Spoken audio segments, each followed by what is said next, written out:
Hey guys, it's been quite a while since my last video. I don't remember what part this would be. 9, 10, 11, somewhere around there. I've been really busy with work stuff, but I've gotten back on the wagon a little bit with my collection. So, as you may remember, the collection of Caldecotts is fairly substantial at this point. Everything from 1980 to the present, and then a bunch of earlier than 80 as well. But I was also interested in collecting Newbery winners, and eventually I hope to have all of both award winners. So I got a couple of each, and I'm starting to work on the Newberys now, but I've got a couple more Caldecotts too, so actually I'll do those first. They're both pre-1980. I've started to get a little bit less picky about having to be signed. I kind of have the spreadsheet of what I still need, and I kind of have the jacket and the signed book separately, and so some things I have partially and some things one direction, some partially the other direction. Anyway, first one is Banks Moonshine by Evaline Ness. This is a tremendous copy. Anyone who collects books knows that weight dust jackets don't survive through the years very well at all, and this is actually fairly good. I'm not saying there's no kind of toning at all, but especially towards the bottom, it's quite white, and the spine is not terribly faded. This is a really interestingly drawn book.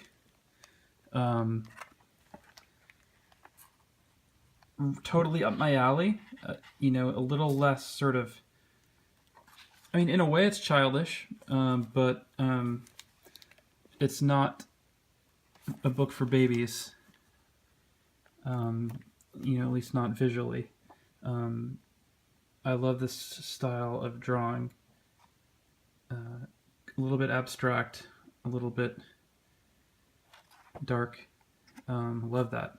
This is stated first edition if you're looking for it, and as a $3.95 dust jacket price if you're interested. Another older one I got is Elizabeth Orton Jones winner. I'm not sure if I mentioned Banks Moonshine won the 1967 award, so this is a 50-year-old book or so. Pretty immaculate. This book is even older. Elizabeth Orton Jones won for this book in 1945. It's kind of interesting in that the dust jacket price is $150, by the way, on the first printing, and I don't believe that it's stated at all, but it doesn't have any other. I know that's the first edition dust jacket price, and it doesn't have any other copyrights mentioned on it. This is kind of a very old-fashioned idea of a children's book. It's kind of interesting because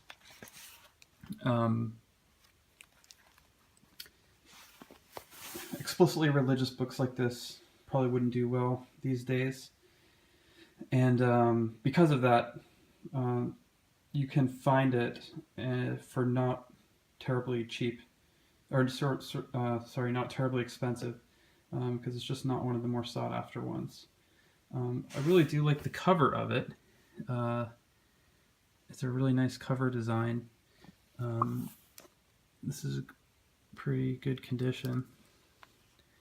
Neither of these signed. I always mention show the signature. Neither of them signed, I'm pretty sure anyway. But like I said, I'm getting a little less picky because I don't want to sit around forever waiting for stuff.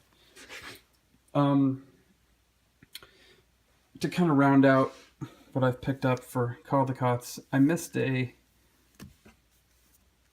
auction of this a while ago because the condition wasn't as good as I had hoped, and it wasn't signed.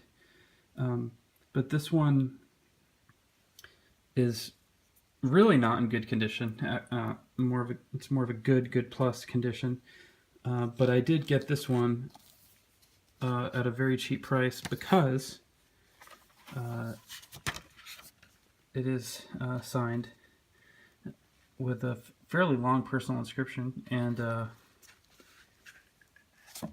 I'm going to use the book when I get a better jacket to round this out. This is one of those really tough to find 70s winners with a bunch of really bad condition items on it. But like I said, I got it for the book. So, as you can see, it's getting a little bit tough to sort of continue to collect the older Caldecotts. I'm still looking for some. When you typically find them, they're quite overpriced. So I'm just waiting a bit. But in the meantime, moving on to Newberys a bit. So in my first video, I showed one of my favorite early winners, Ellen Raskin's The Weston Game, signed by her. And so that kind of period in general I really enjoy. I really enjoy the winners sort of in the 10-year blocks surrounding 1975 to 85. A lot of very deep, emotional, kind of adult almost books, not in language, but sort of in emotional content. Much less sort of adventure and, less epic than some more recent ones. Maybe a little less kind of preachy and social justice-y and just sort of stories well told. So The Weston Game, like I said, is a good one. Maybe one of my favorite dust jacket covers. So the next one I got, another childhood favorite, Dear Mr. Henshaw. Beverly Cleary, obviously a very well-known author by this time. Her first printings were quite big. She had already been quite popular for the Ramona book. She had won a Newbery honor already, I believe, but even before this book. So not insanely hard to find, but it is hard to find pretty much anything in good condition, really. So it was a nice find. $8.50, the dust jacket price. I believe this just has a number line, William Morrow, down to 1. So that's a really, truly fine example, no issues at all. The 84 winner. Just before that, Cynthia Voigt's Dicey Song, which is the second book of a trilogy.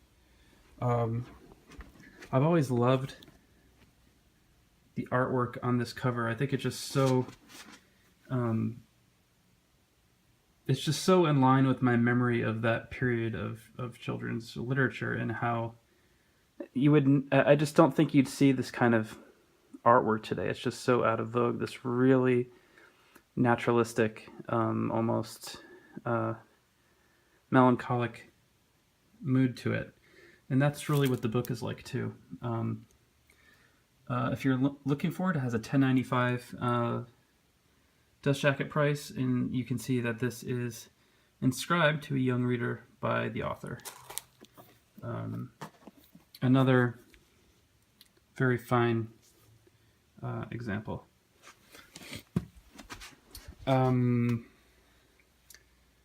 Couple more here.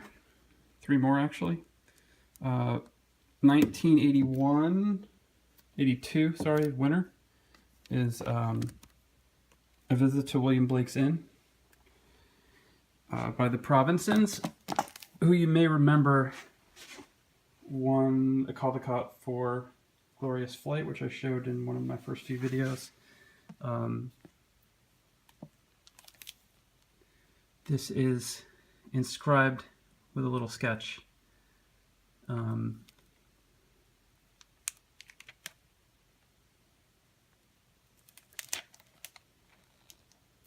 By the author, Nancy Willard. Sorry, I meant to say that they illustrated it, but Nancy Willard wrote it. I love when authors do a little sketch. It's kind of a different thing than the typical with the illustrators. It's 1095 dust jacket. So unlike a lot of the winners around then, this is a very illustrated book. Really interesting. Really interesting. I'm trying to remember. This is a stated first edition at the bottom there.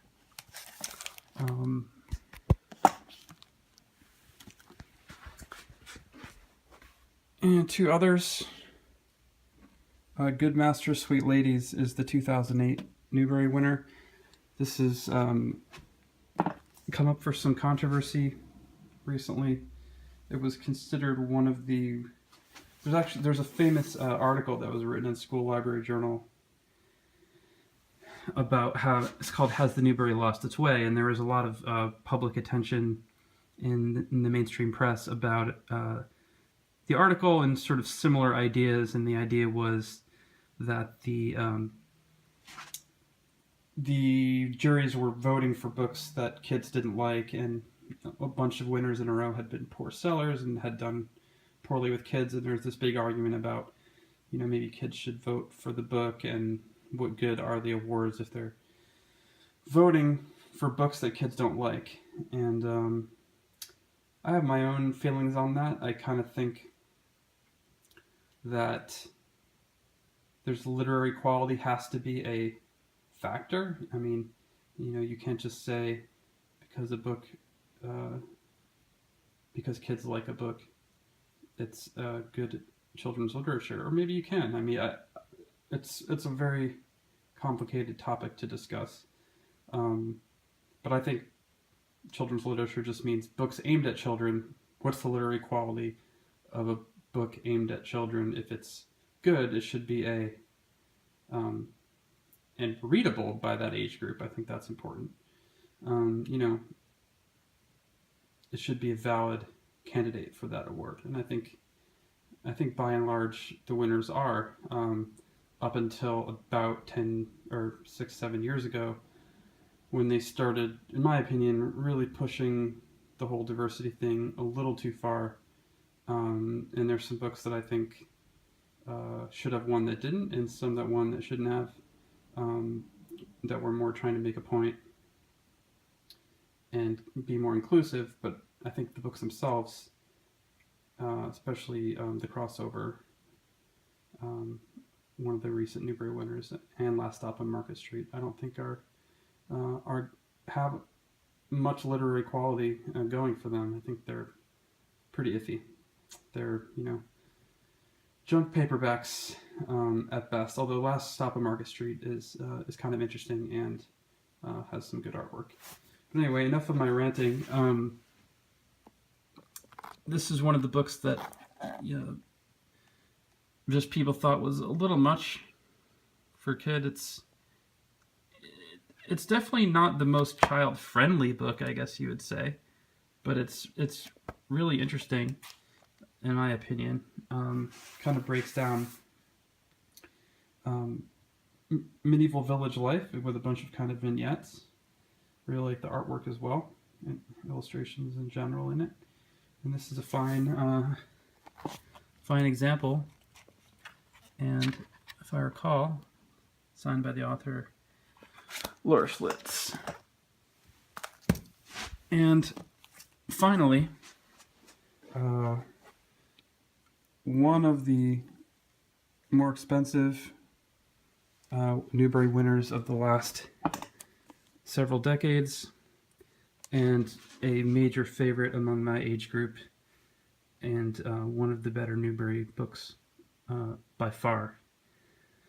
Catherine Patterson, To Terabithia, and I absolutely love this cover. This is a very difficult book to find in this condition, first printing. This was clearly well taken care of. People are often selling this book for $1,500, $2,000, and it's not even in this good condition. This is not signed, but the author is alive and well, and she's also, I think she does get out and still do events occasionally, so I might try to get this signed at some point.